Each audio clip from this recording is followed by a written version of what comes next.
Saya umur 23 tahun. Sering saya direndahkan atau dijelekan karena emang produknya itu nggak umum, jadi kebanyakan orang itu mikirnya kayak aneh gitu. Jadinya orang-orang ngerasa kayak produk ini tuh jelek gitu. Padahal saya rasa itu produknya cukup unik. Kalau sehari bisa menghasilkan 150 sampai 500 pasang. Ya. Kenapa sih sampean memilih orang yang disabilitas untuk bekerja di sini?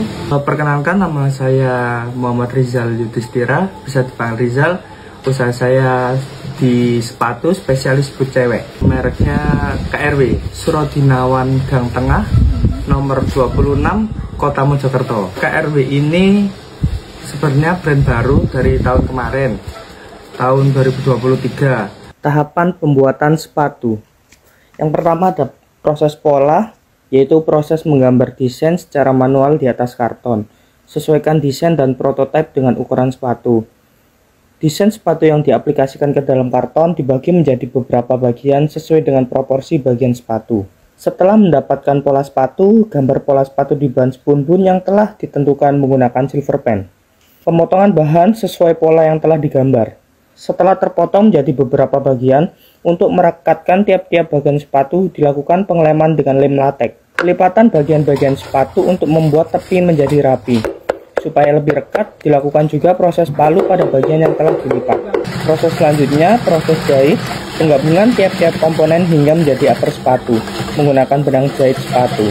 Saat menjahit harus dilakukan secara teliti agar proses trimming tidak banyak membuang bahan. Pemotongan sisa-sisa bahan yang berlebihan supaya lebih rapi. Proses menyatukan bagian sepatu menggunakan lem kuning untuk menyatukan bagian upper sepatu dengan outsole sepatu. Proses lasting. Lasting adalah proses memasang atau meletakkan bagian atas sepatu, upper sepatu, kemudian ditarik ke bawah untuk disatukan dengan outsole sepatu. Proses lasting menggunakan alat yaitu tang, paku, palu. Bagian upper sepatu dan outsole sepatu direkatkan menggunakan bantuan paku dan dipalu agar sesuai dengan bentuk acuan sepatu. Assembling adalah proses perakitan komponen-komponen sepatu menjadi satu kesatuan. Proses ini merupakan tahapan penting dalam pembuatan sepatu. Proses perakitan bagian atas sepatu, bagian bawah sepatu, dan komponen tambahan sepatu sehingga menjadi sepatu yang utuh. Proses latex untuk pemasangan insole.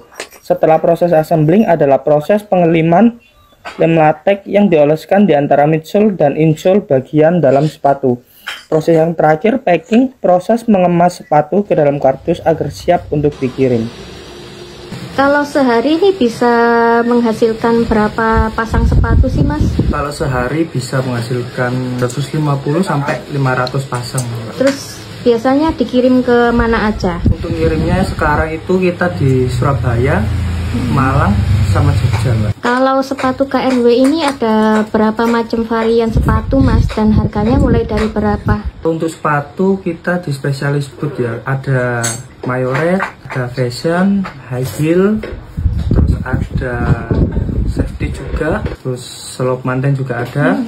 Terus untuk range harganya itu kita mulai dari 100.000 sampai Paling mahal 1 jutaan segituan. tergantung requestnya. Ya, tergantung request modelnya, tergantung sulit gaknya untuk modelnya. Karena saya generasi kedua, jadi saya meneruskan dari bapak saya. KRW ini ada singkatannya itu kerjasama Rizal dan Wardana gitu.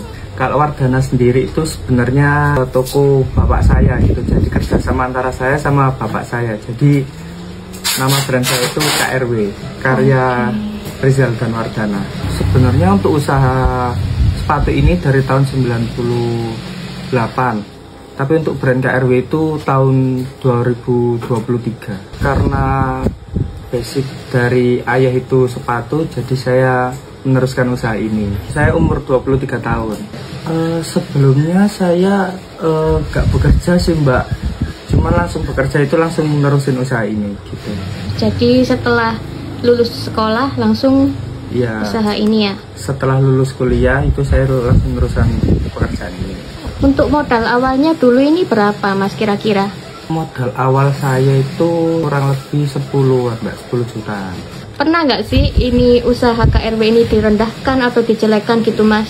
Sering saya direndahkan atau dijelekan karena emang produknya itu nggak umum, jadi kebanyakan orang itu mikirnya kayak aneh gitu. Jadinya orang-orang ngerasa kayak produk ini tuh jelek gitu. Padahal saya rasa itu produknya cukup unik.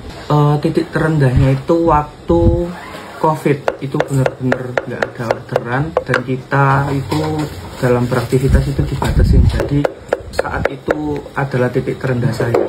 Tapi saat itu saya tidak menyerah, saya terus berinovasi, saya terus berusaha dengan meluncurkan produk-produk terbaru, produk-produk yang unik, sehingga usaha ini tetap bisa berjalan. Saya lihat di sini kan ada karyawan yang disabilitas ya Mas. Ya. Kenapa sih sampean memilih orang yang disabilitas untuk bekerja di sini?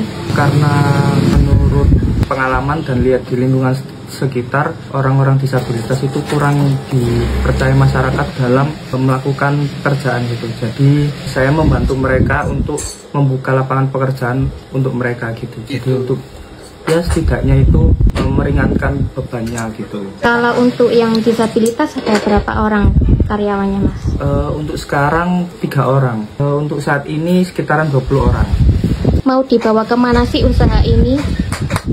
Usaha ini insya Allah saya bawa ke ranah yang lebih luas Mbak. Jadi kayak ke artis-artis kayak gitu. Untuk sementara sih masih lokal ya Mbak ya, karena emang di bidang fashion.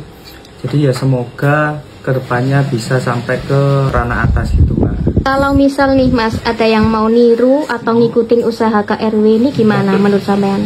Kalau saya sih nggak masalah ya, selagi kita bersaing dengan sehat, itu nggak masalah buat saya. Karena emang dengan bersaing itu kita bisa melihat potensi-potensi yang ada gitu. Jadi kita bisa bersaing secara sehat.